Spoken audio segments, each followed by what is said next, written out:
A very good morning, all of you. Welcome back to my channel, that is Ignu Pathways, and in this video, I'm going to give you the important questions of MCU 03। जी हाँ, ये paper काफ़ी important है second year के बच्चों के लिए भी, और जो भी बच्चे सेमेस्टर वाइज प्रोग्राम में हैं उनके लिए भी ये काफ़ी ज़्यादा इम्पॉर्टेंट है, क्योंकि ये पेपर काफ़ी आपको क्रिटिकल लगता होगा। इसमें वेरियस न्यूमेरिकल क्वेश्चंस भी बनते हैं और थ्योरी बेस्ड क्वेश्चन भी बनते हैं, लेकिन बच्चों का मानना ये रहता है कि अगर हम थ्योरी बेस्ड क्वेश्चंस करते हैं तो हमारा एग्ज़ाम जो है बेटर वे में निकल जाता है बिना ज़्यादा मेहनत किए। तो आज मैं उसी प्रोसेस को लेके आया हूँ, जिसमें आप अगर ये थ्योरी बेस्ड क्वेश्चंस को करके जाते हो तो एग्ज़ाम में नो डाउट आप 80 to 90% मार्क्स स्कोर कर पाओगे, जैसा कि आपने टर्म इन जून 2024 में स्कोर किया। तो चलिए वीडियो को बिना लेट किए हुए हम लोग वीडियो को स्टार्ट करते हैं और इसमें इसके सारे इंपॉर्टेंट क्वेश्चंस को डिस्कस करते हैं। बेसिकली मैंने इसमें 18 इंपॉर्टेंट क्वेश्चंस को लेके आया हूँ। जो भी बच्चा ये 18 इंपॉर्टेंट क्वेश्चंस को क्वांटिटी एंड क्वालिटी वाइज करता है, उसका मार्क्स ग्रेड कार्ड में एकदम सुनहरे अक्षरों में लिखा जाएगा।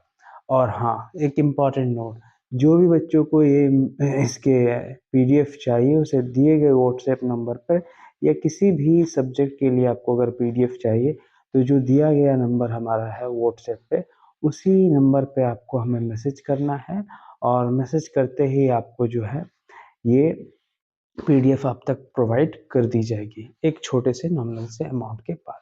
तो चलिए देखते हैं सबसे पहला नंबर 1 क्वेश्चन जो कहता है what are the components of research report. कभी भी अगर आप रिसर्च रिपोर्ट करते हैं, कोई कोई सा भी बिजनेस होता है या किसी भी एस्पेक्ट से अगर आप सोचते हो, तो किसी भी चीज़ पे अगर आप रिसर्च करते हो तो उसके कंपोनेंट्स क्या होते हैं उसके बारे में पूछा है, और कौन कौन सा प्रोसेस इसमें इन्वॉल्व होता है कि रिपोर्ट को फाइनलाइज करने में।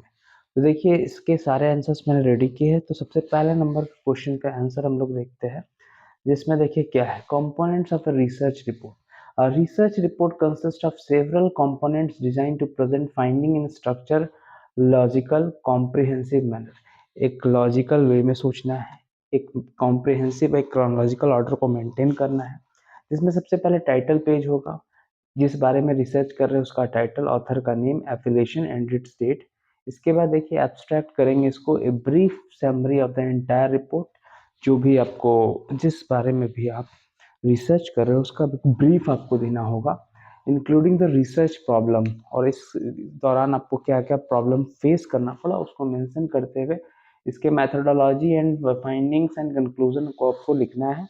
फिर इंट्रोडक्शन पे आना है, research background, objective and the scope, the problem of statement, research question और hypothesis, objective of the research, and then literature review, a review of existing research relevant to the topic, highlighting gaps in the literature that the study aims to fill.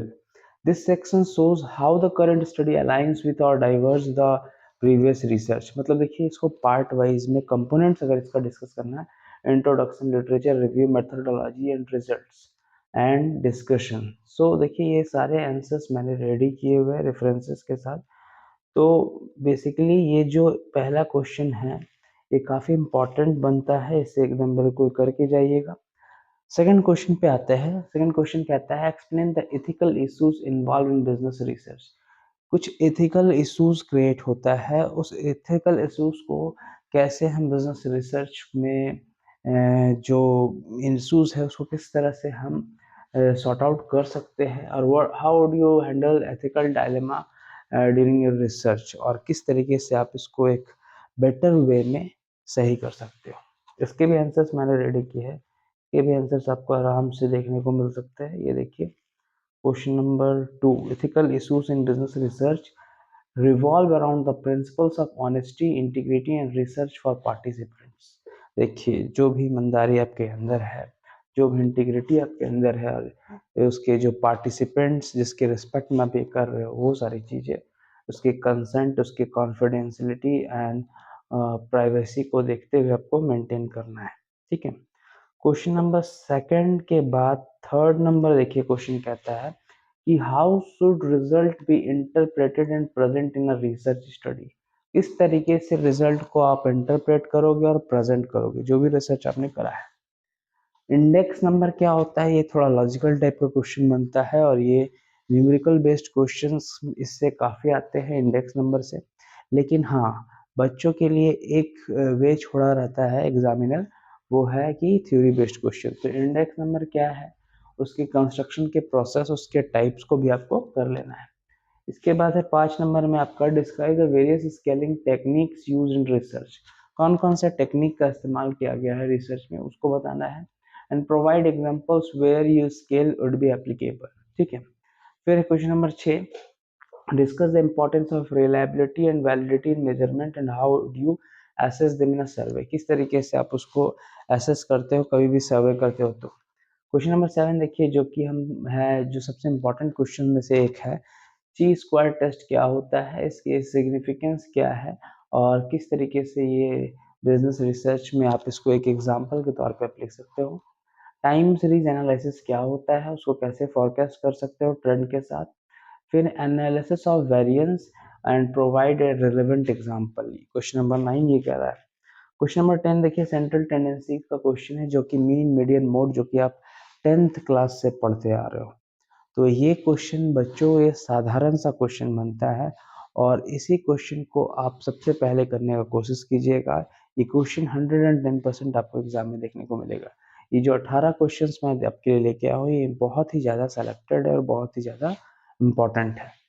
फिर है define probability क्या होता है, उसके addition and multiplication theorems with examples, role of descriptive statistics in data analysis and what are the differences between primary and secondary data. Primary data क्या होता है, secondary data क्या होता है, उसके बीच का डिफरेंस आपको इसमें लिखना है। क्वेश्चन नंबर 14 देखिए, sampling techniques with example and what are the factor influence the choice of sampling technique in research. फिर है how do you handle data collection in a business research study. फिर है देखिए ये स्टेजेस जो involve होते हैं बिजनेस रिसर्च प्रोसेस में, उसको बताना है। क्वेश्चन नंबर 17 देखिए, फिर से कंपोनेंट्स पूछा है लेकिन इस बार रिसर्च डिजाइन का पूछा है। ठीक है। और how do you decide on sampling technique for your research and explain the significance of defining a research problem before starting a study. इस तरीके से उसका क्या महत्व होता है उसको बताते हैं। तो दिए गए 18 इंपॉर्टेंट क्वेश्चंस के साथ अगर जो भी बच्चा टर्म एंड जून 2024 वाला भी पीडीएफ करता है, सो उसके लिए पूरी तैयारी 110% हो जाती है 100 मार्क्स की।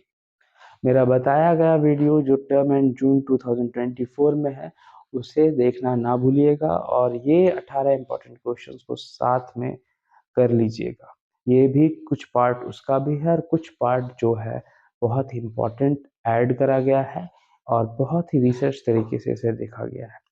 सो एमसीयू 3 के इम्पोर्टेंट क्वेश्चंस आपके लिए काफ़ी बेनिफिशियल होने वाले हैं। सो अगर वीडियो पसंद आया तो लाइक करें, शेयर करें और सब्सक्राइब करें।